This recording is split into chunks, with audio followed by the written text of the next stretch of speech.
placer verte, como siempre. Igualmente, Luis, que decir. ¿Qué estabas haciendo hace 50 años? Hace 50 años, en septiembre, me faltaban 3 meses para terminar la secundaria y concretamente estaba firmando, como menor emancipado, el ingreso al mundo del espectáculo a través de alquilar el Cine Teatro Ateneo, sala cerrada, hace unos cuantos años, con unas cuantas lauchas que corrían en Paraguay, casi Suipacha. El Ateneo de hoy. Claro, hoy es el ND, pero en aquel momento era el Ateneo. Llevaba unos 4 o 5 años cerrado y fue mi primer lugar donde el papá de un compañero de la escuela me presentó a un señor que se llamaba Juan Pelich, que era el inquilino del Cine Majestic de la calle, de Avenida Pueyrredón 230, en el barrio de Once, y fue quien me hizo el contacto, mirá la cadena, ¿no?, para decirme que había una sala cerrada y que estaba en alquiler. Lo dijiste al pasar, pero quiero resaltarlo. Te tuvo que emancipar tu viejo, porque eras formalmente menor. Claro, claro. Yo trabajaba en esta profesión. Mis viejos se dedicaban a la fabricación de ropa de cuero. Pero yo trabajaba de alguna manera, mientras fue la secundaria, pasando películas en cumpleaños infantiles. O sea, para ser claros, en aquel momento el cine se exhibía en 35 milímetros, hoy es digital, en aquel momento, y en las casas familiares teníamos algunos el proyector Super 8 u 8 Super 8. El 16 milímetros era el formato intermedio, que había algunos cuantos títulos de los cines de 35 milímetros y con proyectores intermedios de 16 se podían exhibir en forma portátil. Esa fue mi primera, llamémosle así, empresita en la secundaria de sábado y domingo. Pero eso yo no lo cuento porque los 50 años, hoy tengo 67, los tomo desde septiembre del 74, cuando recibí la llamada para convertirme en profesional. Digo, ¿de la familia quién hacía espectáculo? ¿Alguien? No. Nada. Mis viejos, yo siempre digo que no había guita, pero había interés en lo artístico. Digamos, buscaban para sus hijos herramientas culturales. De eso no tengo dudas. Mira, yo nací en el 57, ¿no? Recién dije que tengo 67 años. En el 60, es más, creo que fue para el 25 de mayo del 60, se inaugura, yo tenía 3 años, se inaugura el Municipal San Martín, el mismo que está ahora en la Avenida Corrientes, al 1500, en manos del Estado Municipal.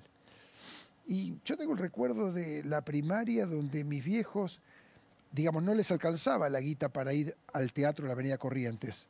Paradoja del destino, donde me muevo yo hoy profesionalmente hace tanto. Pero sí les alcanzaba para el cine de barrio, les alcanzaba para algún cine del centro y para el teatro público. Ahí sí, digamos, nos llevaban a mi hermana y a mí a ver espectáculos que tenían su importancia desde el punto de vista de contenidos teatrales, bajo la órbita del Estado, o sea, con el erario público del Estado, municipal en ese caso. Y fíjate que mi viejo murió hace muy poquito, en abril. Si hay una cosa que dije el otro día que lamento mucho, es no haber podido celebrar con los dos juntos estos 50 años, por poquito. Pero sí que él despuntó el vicio porque se puso a escribir obras de teatro independiente y algunas estrenó de grande, ¿eh? O sea, al revés fue la historia. O sea, él se pasó un poco para este lado y mi mamá incluso llegó a escribir un libro que fue muy exitoso, que lo hizo simplemente porque tiene muchos nietos y se llamó Los nietos nos miran y funcionó. Entonces, de alguna manera, estuvieron al margen de lo que hice yo, siempre muy ligados, directa o indirectamente, a seguir este movimiento cultural, teatral, de artes escénicas. ¿Cuántos teatros tenés ahora? Son 7 edificios. Obviamente algunos de ellos tienen, por el sistema multisalas, más escenarios. Son escenarios entre Buenos Aires y Mar del Plata, ¿no? Pero el otro día le dije a una persona conocida que para mí los 50 años no transcurrieron por 2 o 3 cosas que te explico. La primera es porque lo que hice fue transformar la vocación en profesión. La segunda, sin buscar por qué vino esta vocación. Hace rato abandoné seguir esa búsqueda. Segundo, porque siempre sentí que fui al teatro. A mí me gusta decir, yo nunca trabajé. Es más, yo nunca dije voy a la oficina o voy al trabajo. siempre dije, voy al teatro. ¿Viste como cuando vamos Claro. al teatro? Sí, claro. Yo voy al teatro. Y en ese sentido digo que los 50 años me pasaron como cuando vos te mirás todos los días en el espejo cuando te levantás, entonces no te das cuenta cómo vas envejeciendo, cómo vas cambiando, porque te ves todos los días. Tenés que ir a ver la foto de 40 años atrás y decís, pero soy el mismo. Bueno, esto me pasó un poco con la profesión. Nunca me di cuenta cómo transcurrieron los 50 años, porque hice monotemáticamente los 50 años lo mismo. Entonces, la disfrutaba y la sigo disfrutando. ¿Nunca tuviste ocasión de subirte al escenario? No, con vos una vez inauguramos un teatro que vos conducías y yo subí a hablar, pero como actor y todo lo que Pero tiene no, que ver. nunca No, te... ni- no porque conozco muy bien las limitaciones. Si hay una cosa que yo tengo por esta profesión es mucho respeto a los roles.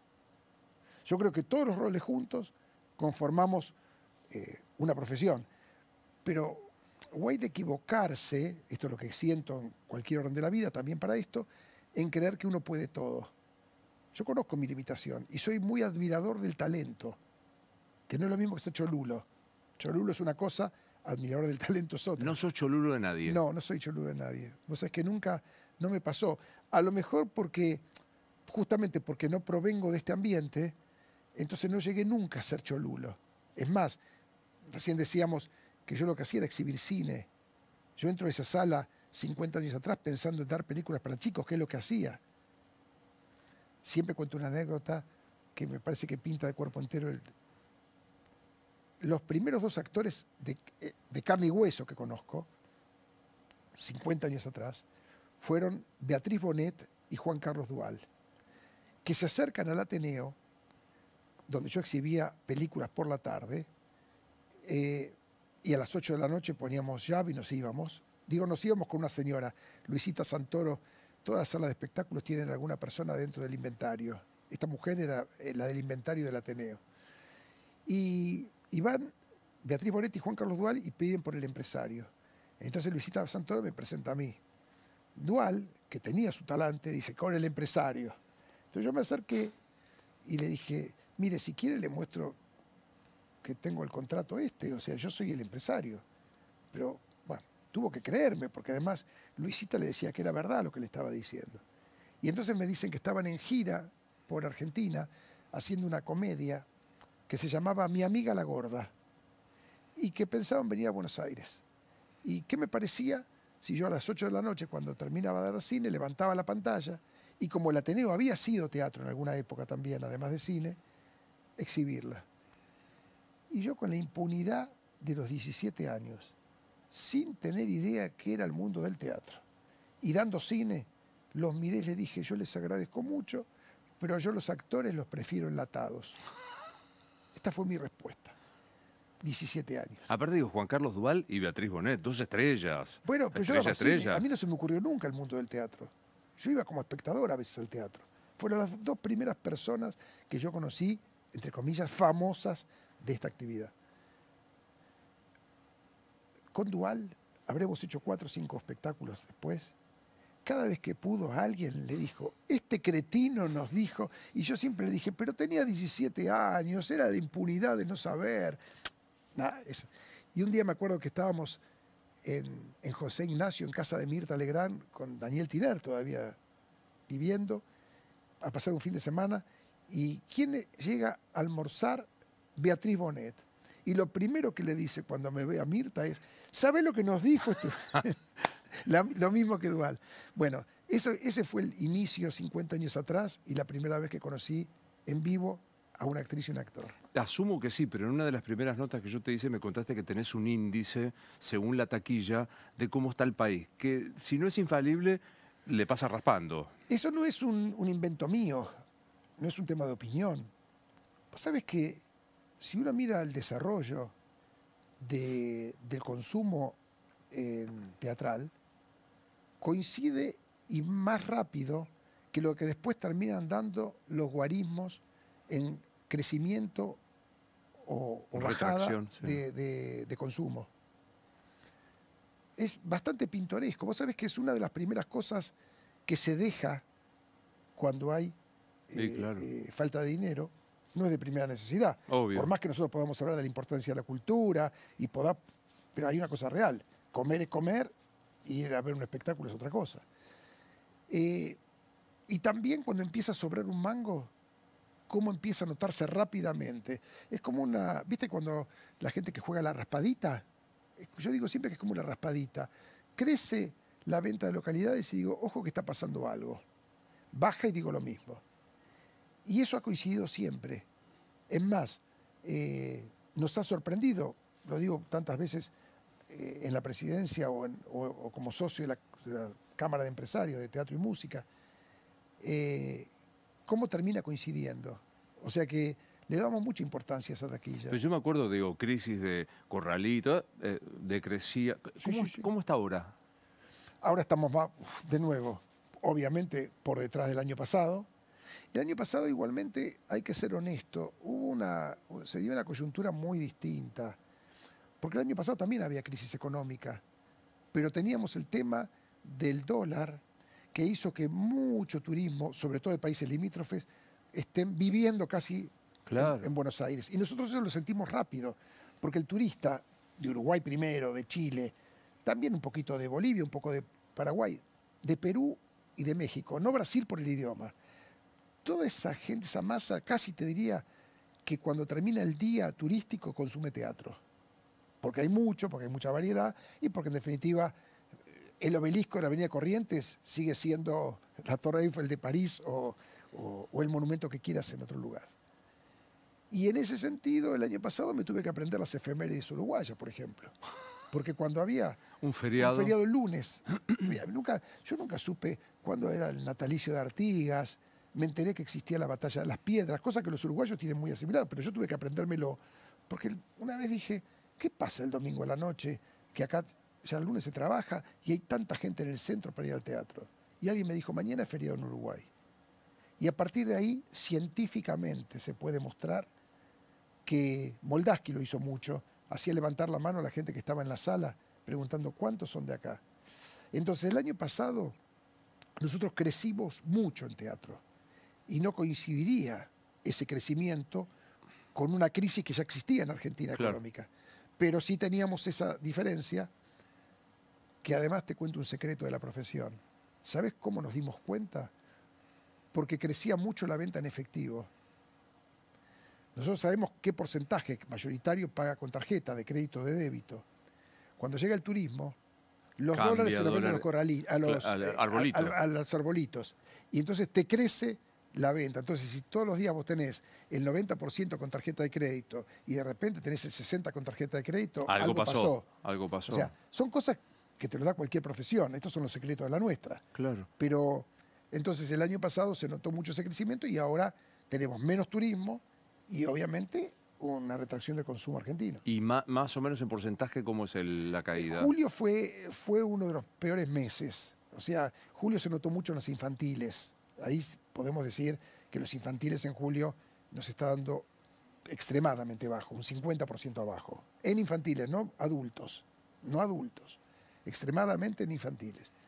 En el año pensamos que vamos a terminar en un 20 y pico % abajo con respecto al año pasado. Estamos en eso. Cuando vos decidís armar un espectáculo, metés School of Rock o metés Matilda. ¿Qué hay? Olfato. Te leí los otros días en una nota que no lees, tratás de no leer la obra porque te consideras un mal lector para elegir. ¿De dónde sale? No trato de no leer la obra. Hace 45 años que no leo ninguna. No te creo, de no. Los 50 años. Es insólito. Bueno, el otro día leí la biografía de Goar Mestre, figura señera en la televisión argentina, factotum de Canal 13, ¿no? La hizo Pablo Sirven. Es un librazo de tapa azul, el zar de la televisión. En 3 lugares diferentes me subrayé que Goar Mestre decía, no leo los libretos de los programas que vamos a producir porque no sé leerlos. Te digo que me reivindicó leerlo, porque me sentí menos solo. Y sobre todo porque se trata de quién se trata, ¿no? Y los éxitos que produjo en Canal 13. Y es así, viste que recién te hablaba de las limitaciones y los roles. Yo en los primeros 5 años de los 50 leí. Y lo que yo ponía en escena de lo que leía no funcionaba. Y hubo una obra determinante. Yo sé el día que decidí, yo manejaba el Fiat 600 turquesa de mi vieja cuando empecé. Sé la esquina, vivía con mis viejos, ¿sí? Tenía 17 años cuando arranqué. Sé la esquina de Avenida Rivadavia y en el semáforo Avenida La Plata que yo decidí no leer más teatro. Habíamos estrenado una obra de Neil Simon que se llamaba Capítulo Segundo, Chapter 2, que había tardado 2 años en armar el elenco. Entre ellos se lo ofrecí, me acuerdo, a Nora Carpen y Guillermo Bresto. Me fui hasta una sala que ya no existe más, en Vicente López, donde estaban haciendo una gira. Me quedé en la puerta con el libro a ver si querían leerlo. El cuarteto, hay testigos todavía de ese cuarteto. La pareja grande era Carlos Estrada con Fernanda Mistral, que está cumpliendo 90 años, y la pareja joven, Víctor Laplace con Gabriela Acher. Dirigía Cocho Polo Antonio. Y yo digo burdamente, ni la familia de los actores fue a verla. Y yo me deprimí mucho. Elencazo y autorazo. Nada, y Neil Simon, nada. Y volví a casa de mis viejos muy preocupado por eso. Y dije, claro, si yo no sé leer, no tengo autoridad para decirle a un autor si esto es bueno o malo. Y entonces llamé a Tito Cosa, a Carlos Gorostiza, a Ricardo Talesnik, a Ricardo Alac y un quinto autor que no me acuerdo. Creo que era Somigliana, pero puedo equivocarme. Y esto lo ha contado Tito Cosa antes de fallecer en un libro, que les dije, yo no sé leer teatro.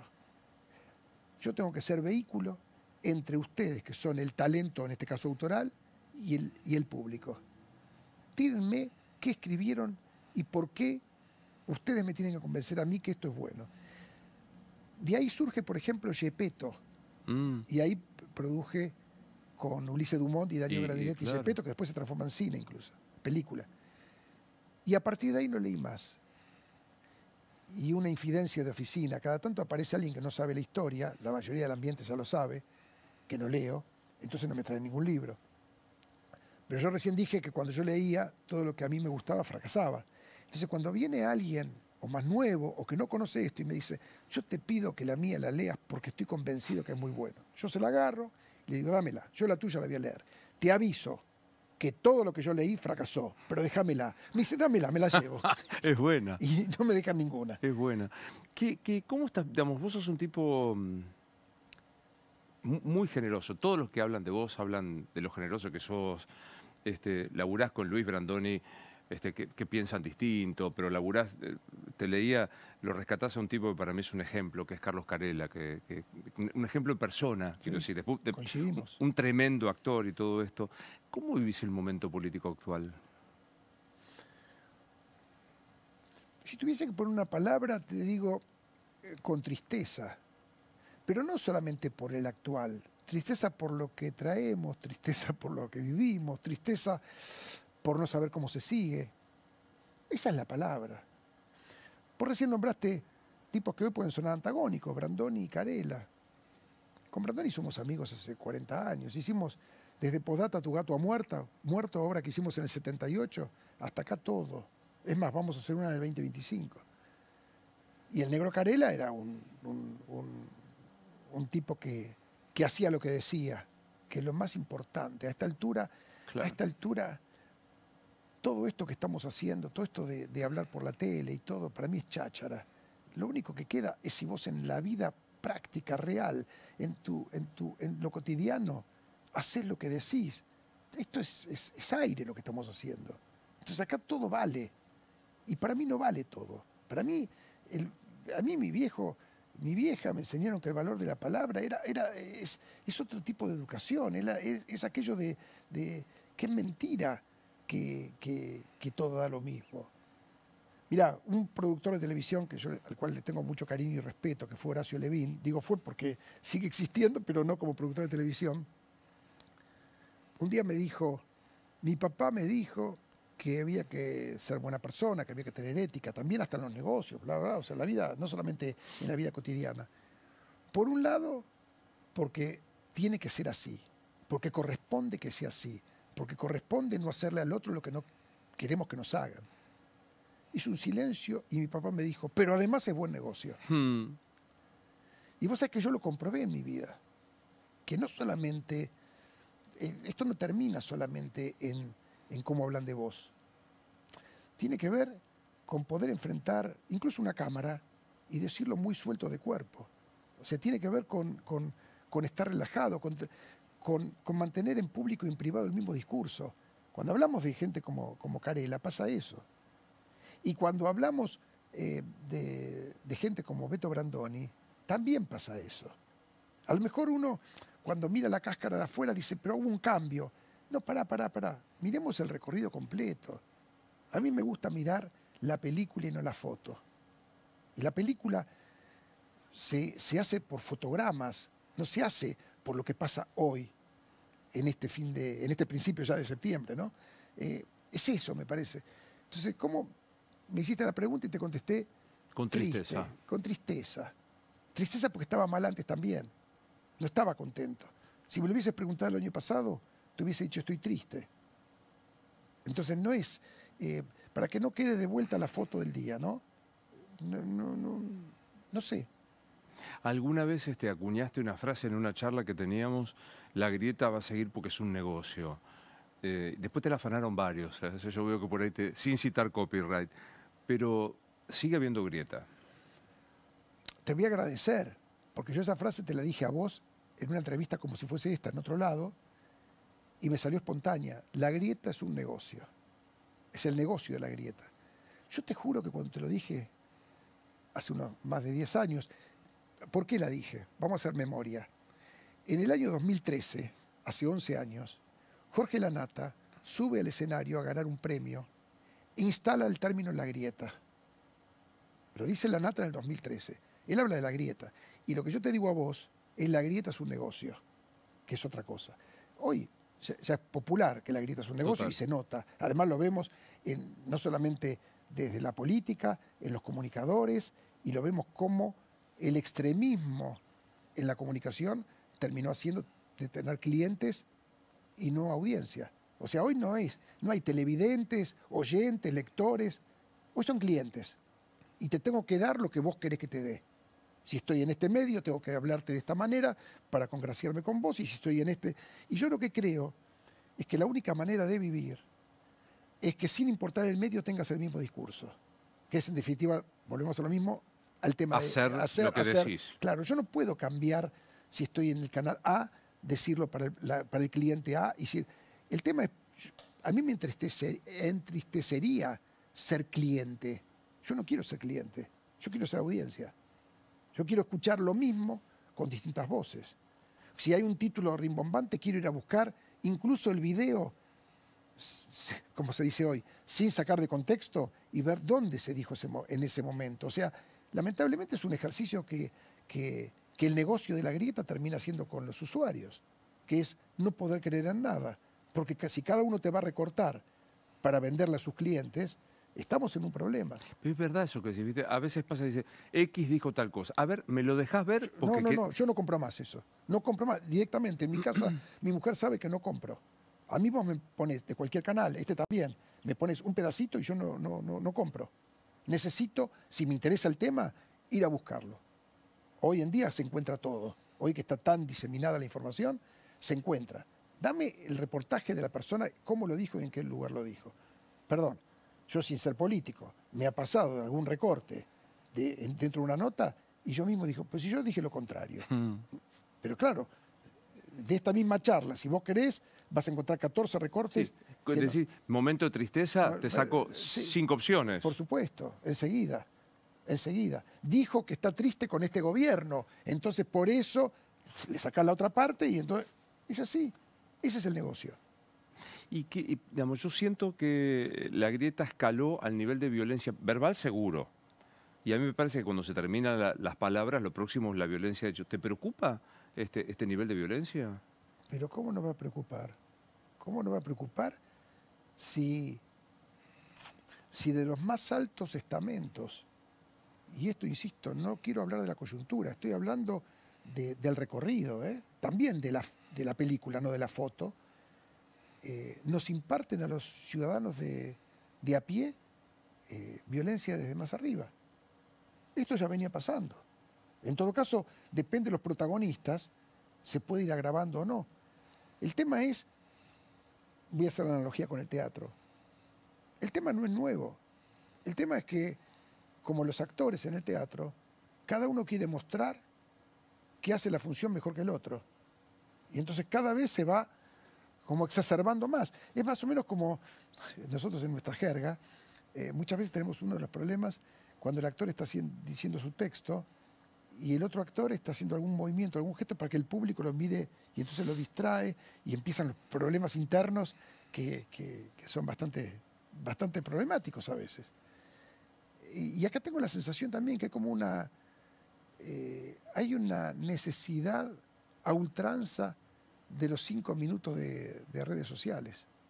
Si digo esto, pero esto vale también para la Cámara de Diputados. O sea, si yo digo esta frase, lo único que va a repercutir de las 12 horas, mañana va a ser eso. Entonces, es una guerra a ver quién titula mejor. ¿Cuántos presidentes van a ver teatro? ¿Han ido a lo largo de estos 50 años, viendo teatro? Hasta Milei, en ejercicio de funciones, yo solamente registré a Alfonsín el año 86 cuando fueron a Madrid y Lanús.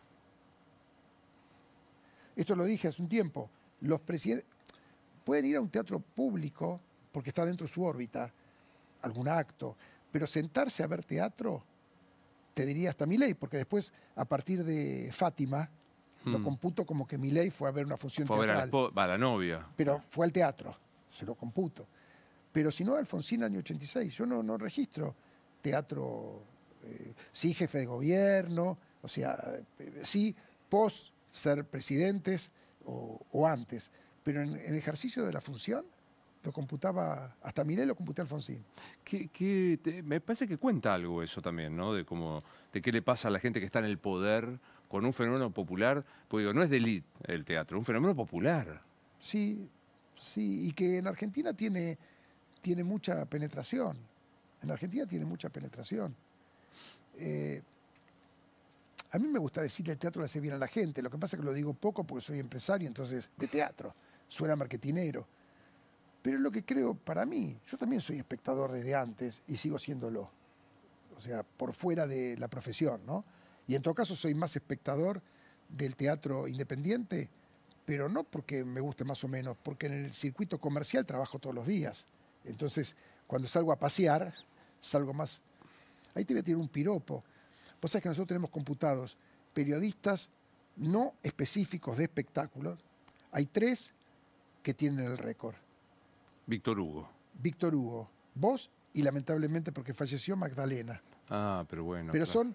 son los 3 periodistas que todos los empresarios de teatro tenemos identificados, sin ser específicos de la profesión. Claro, dedicarte a esto. Que van al teatro. Y es cierto, yo Víctor Hugo me lo he cruzado montones de veces. Y Magdalena lo mismo. Yo a veces, me acuerdo que casi antes que llegues de Rosario, yo ya les decía, ustedes 2 compiten cabeza a cabeza. Y después llegué a decirle a Magdalena una noche, ahora tiene un tercer jugador porque Novarecio viene todos los días. ¿Cuánto se le extraña?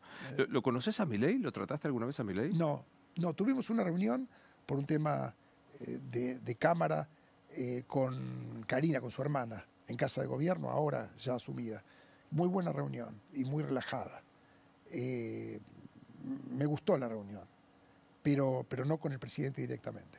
¿Qué impresión te iba a decir, elegí una obra de teatro, pero no porque se va a meter en un lío, nos van a retar? Viste que todo hoy es muy finito, es muy finito. ¿Te parece que tiene un signo cultural la presidencia de Milei?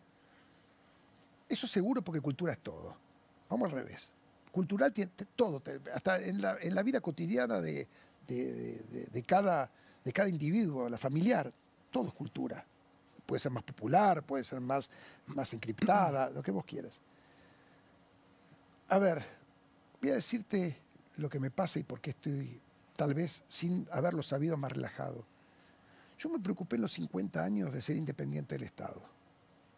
Me lo propuse a los 17 años, casi sin saberlo, que a los 67 iba a estar tan feliz de haberlo planificado. En el sentido de no tener vinculación económica con el Estado.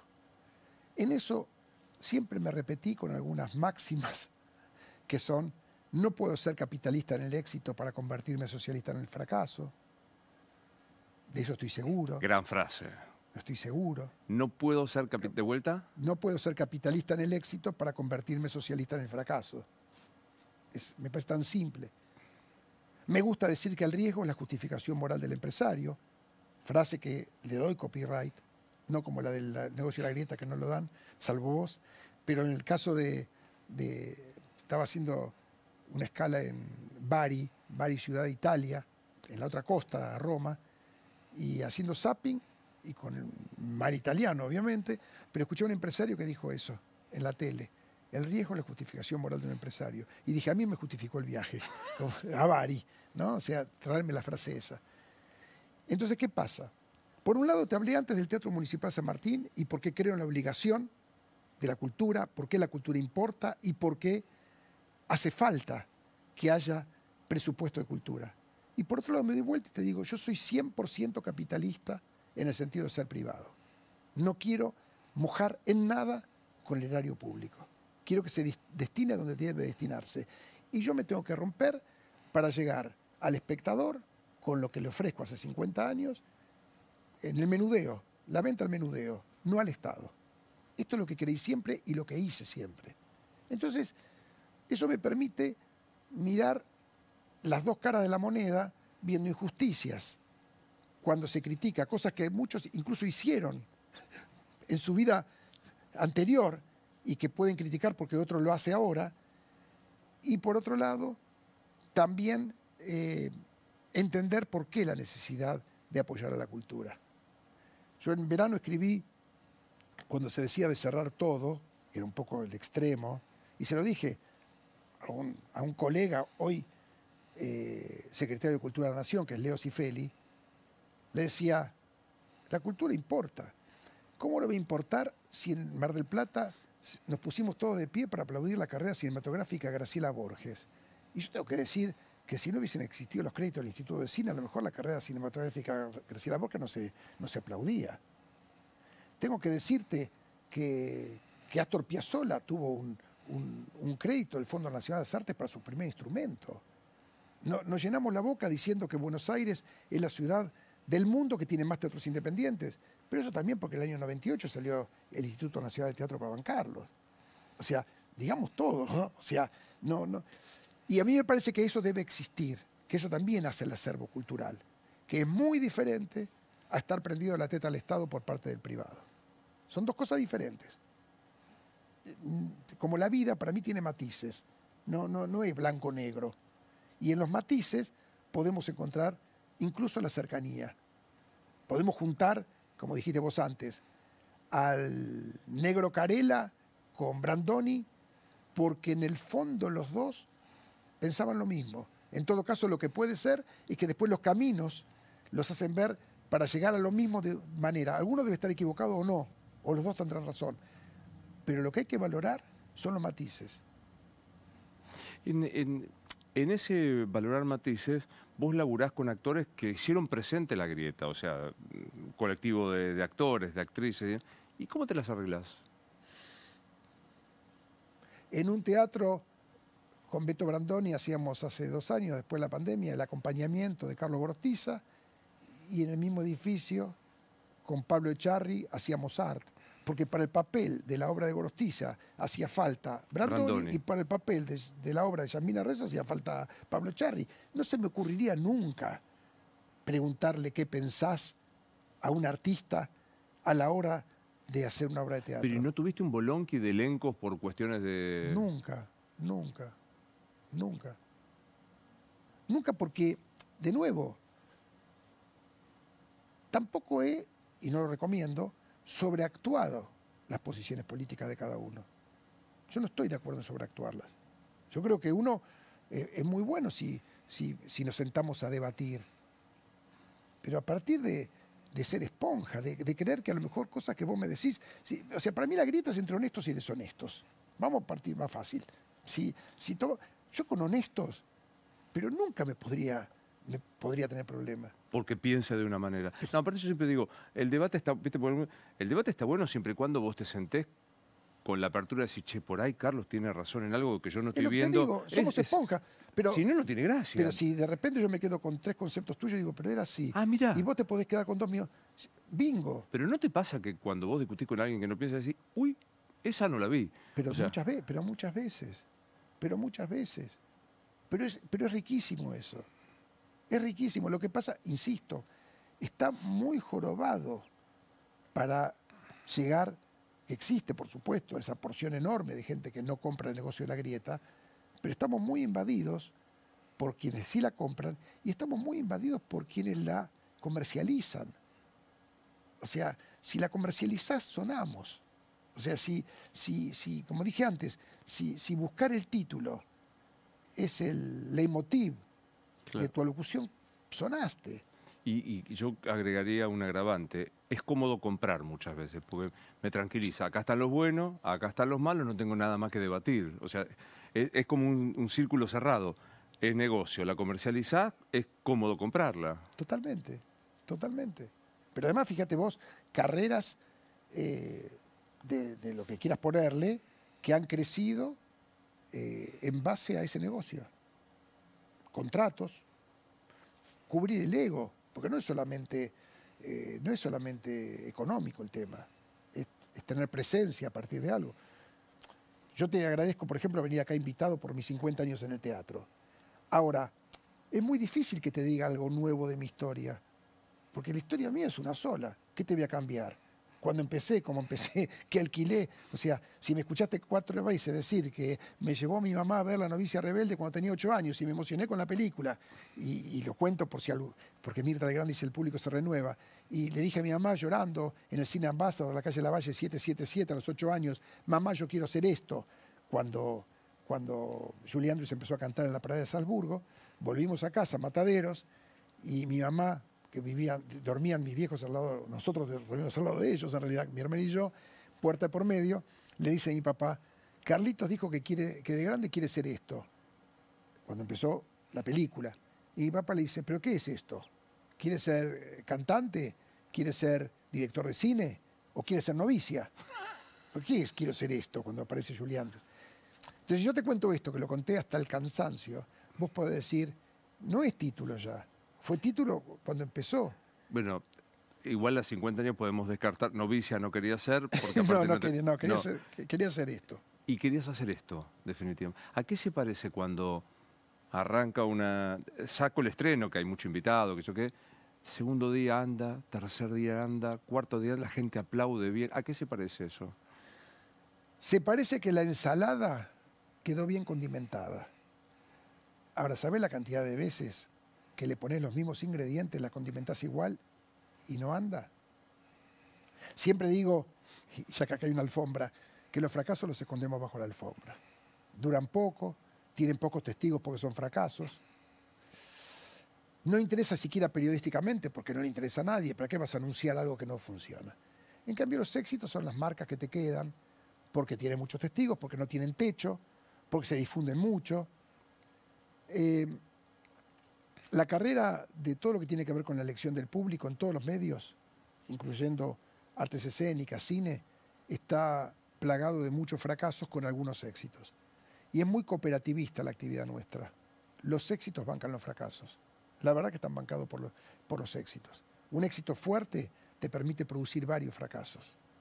Es una rueda muy virtuosa para mí, como gira.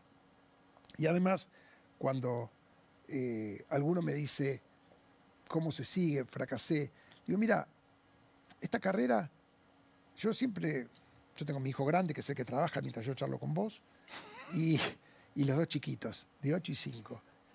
Y entonces un día, estando, la nena tenía 2, me dice el calecitero de la plaza, no la dejes sola en el caballito, tiene que subirla. Entonces yo me quedé a dar la vuelta como corresponde.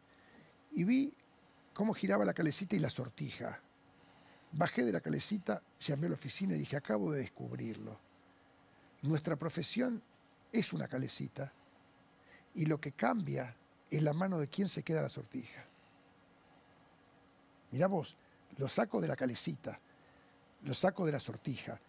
Y eso da mucho optimismo, porque quiere decir que a lo mejor en esta vuelta, sería en este estreno, no me saco la sortija, pero puedo seguir girando mientras haya una actividad floreciente, una actividad pujante, una actividad que haga que en el teatro de la otra cuadra la gente salga con ganas de ver teatro. Entonces mañana la Sortija me puede tocar. A mí la idea de la Sortija, no menos de 15 años, no la tenía y fue la irrupción de la nena y la obligación de subirme a la calecita que me hizo dar cuenta que estamos en una calecita y que la Sortija la podemos tener. Da optimismo. El éxito de teatro, si vos tuvieras que poner un número, o no sé, o en cariño, ¿cuál es? Y son muchos. Muchos. Son muchos. Yo digo, fui a ver Brujas ahora. Sí, bueno, 33 años. Explícame eso. Explícamela a mí también. Explícamela a mí también. ¿Sabés que cuando íbamos a estrenar Brujas, encima la obra original española de Santiago Moncada se llama Entre Mujeres? Y con Guillermo Bredeston, que le hicimos juntos en Mar del Plata hace 33 años, dijimos, imposible que vengan. Porque perdimos la mitad de la audiencia, que son los hombres. Una obra que se llama Entre Mujeres, que encima la hacen 5 mujeres, no hay ningún varón, imposible. Es más, mi ex mujer, Linda Pérez, fue la que puso el título Brujas. Porque hace 34 años atrás, despectivamente a las mujeres, los maridos empezaban a decir me casé con una bruja. Hoy es un término más común. Claro. Además, lamentablemente no está más alineado y yo sé que no va a pasar nada por decirle bruja. Paréntesis. Pero, hablando en serio, esa chanza casera se transformó en un muy buen título. En un muy buen título. Donde entró también el varón por la cercanía a ese término, y el teatro se llenó el primer día. El dato que sí tenemos es otro, que no es de una obra en particular, que vendiendo al menudeo, y durante los 50 años, vendimos 22 millones de entradas. 22 millones 22 millones de entradas en todas las salas en los 50 años. Y el otro día, antes nombré a Pablo Sirven, ¿no? Sí. Y lo vuelvo a nombrar. ¿Sabes por qué?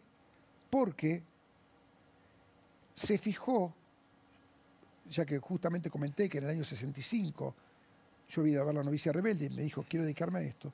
Googleó, hay que tener cabeza de periodista para eso, la población argentina del año 65. Y en Google figura que en el año 65 éramos 22 millones de habitantes. Qué impresionante. Y entonces me escribió y me dijo, te voy a dar un dato. Cuando vos decidiste a los 8 años que te ibas a dedicarte a esto, la población argentina de entonces eran de 22 millones, la misma cifra de boletos que vendiste en 50 años. ¿Cuál es el sentido de la vida? Disfrutarla, vivirla.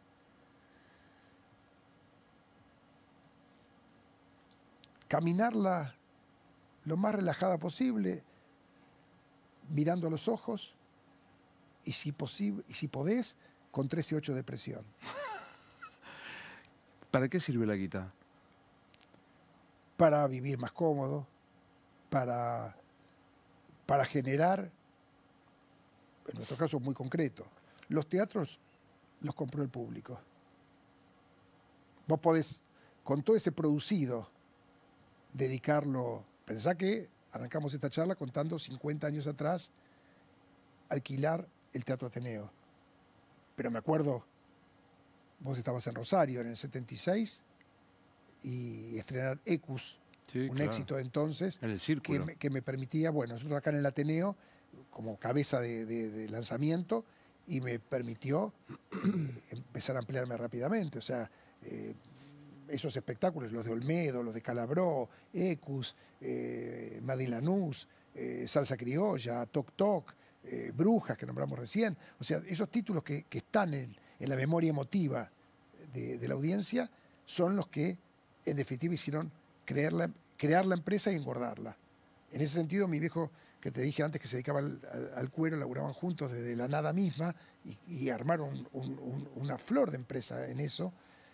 Siempre decía, hay que volver a reinvertir en la empresa crece, nosotros crecemos con la empresa contrata más gente, la empresa da más fuente de laburo, vamos a vivir mejor. Cuanto mejor vivan los que están alrededor nuestro, vamos a vivir mejor.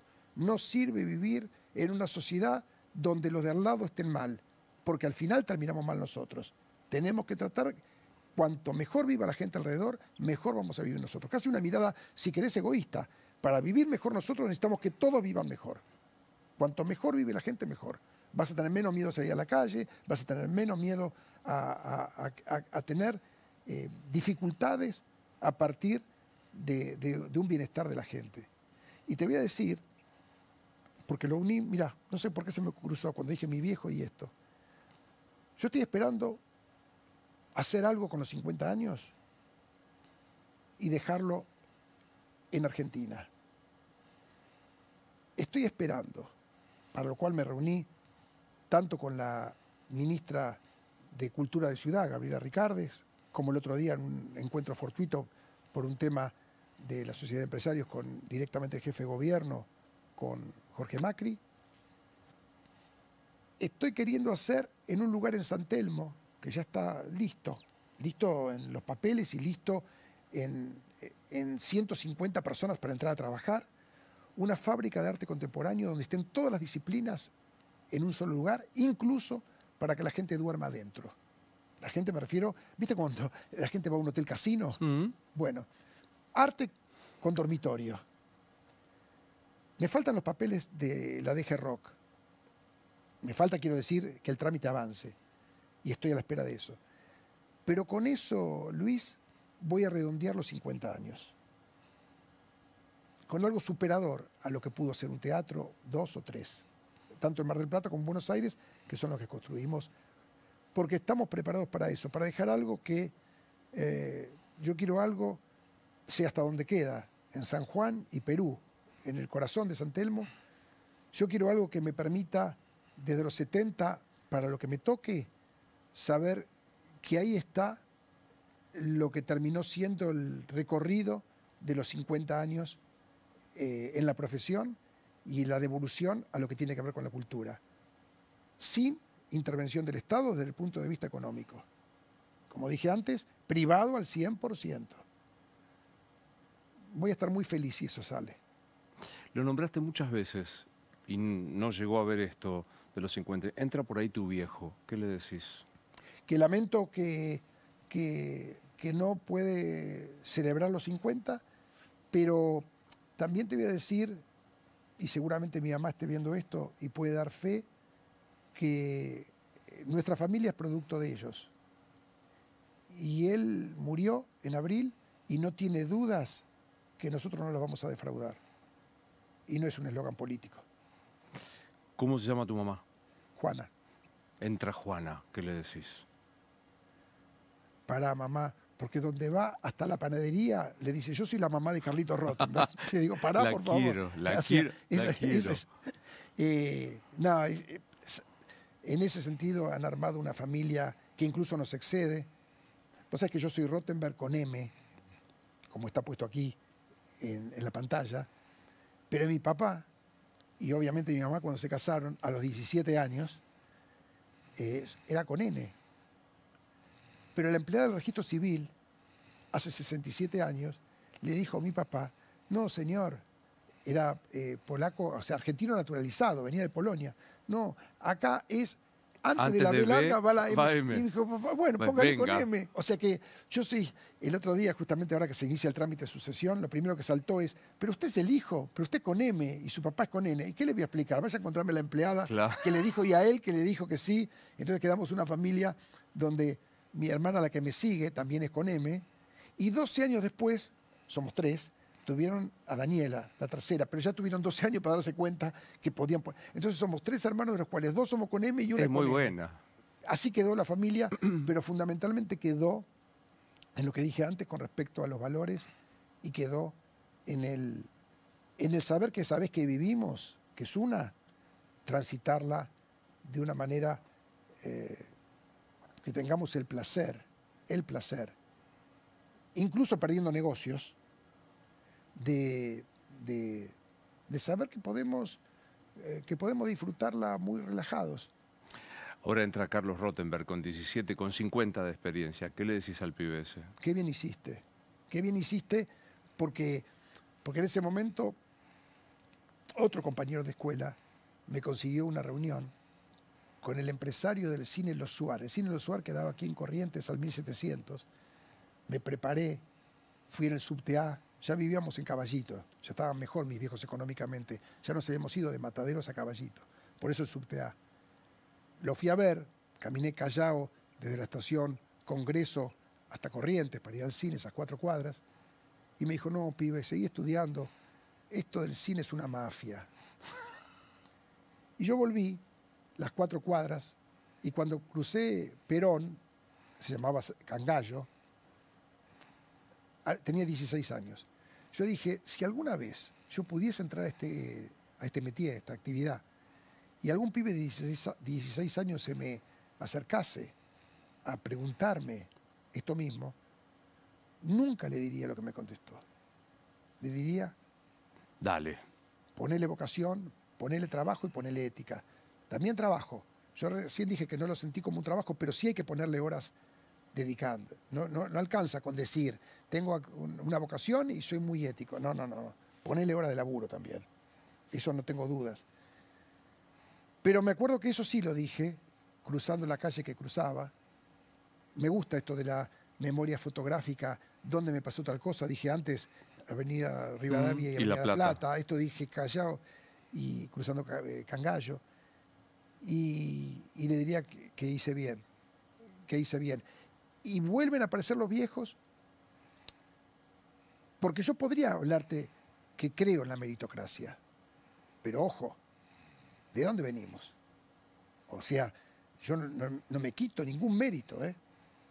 Pero yo tenía esas herramientas de las que hablé antes en casa y esa contención para que una vez que mis viejos estuvieron, digamos, convencidos que no iba a empezar la facultad porque quería tomarme un año para ver si podía ingresar a este medio, lo aceptaron. Y lo aceptaron y lo apoyaron. Entonces, el mérito existe. A lo mejor hubiese llegado a lo mismo, a lo mejor. Lo que es seguro, no podrías estar celebrando 50 años a los 67 si no hubiese tenido ese apoyo de entrada. Nada, ya sé que no cambiaste de opinión, lo dijiste de refilón, pero es pregunta clave de este programa. Breve, nos morimos y ¿qué pasa?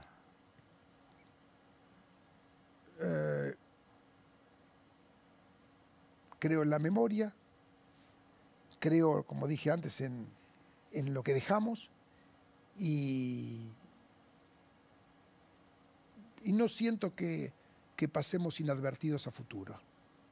Con eso ya es mucho. Sí, total. Bueno, gracias. En nombre de los 21 de los 22 millones, está muy... No te das una idea el placer que generás con tu laburo y la sensación de que no todo es tan efímero, tan vulgar. Ir a ver teatro, gracias a vos, es un placer enorme. Así que gracias de verdad. Por favor, gracias. Por los próximos 50. Dentro de los próximos 50 nos juntamos. Con el 60% de otros 50 cierro ahora. Firmás, ¿no? Claro, ahora, Firmá. al aire. ¿Y cómo firmás vos? Con el dedo, pongo el dedo en un papel. Gracias, un abrazo. Por favor, a vos. ¿Sabías que el precio del oro nunca había estado tan alto? Es el momento de hacer valer tu oro, alhajas, relojes, brillantes, monedas de oro, lingotes. ¿Dónde? En Joyería El Tasador. Joyería El Tasador, buena gente. Expertos técnicos que tasan el acto y pagan en efectivo. Joyería El Tasador. 0800-222-8273. 0800-222-8273. Joyería El Tasador. Toda una vida dedicados a las joyas. Pensá vender al mejor precio. Visitanos. Joyería El Tasador. Avenida Corrientes 2810, esquina Pueyrredón. Joyería El Tasador. Tu tasador, mi tasador. Ahora podés hacer la ciudadanía italiana sin necesidad de sacar turno ni viajar a Italia. Contacta ahora de Martín Asociados al WhatsApp 1161794486. De Martín y Asociados, una inversión a futuro. Mirá. ¿Sabías que ahora podés hacer la ciudadanía italiana sin sacar un turno? De Martín y Asociados es una consultora y estudio jurídico que lleva adelante tu caso de manera simple y ágil. De Martín y Asociados, una inversión a futuro.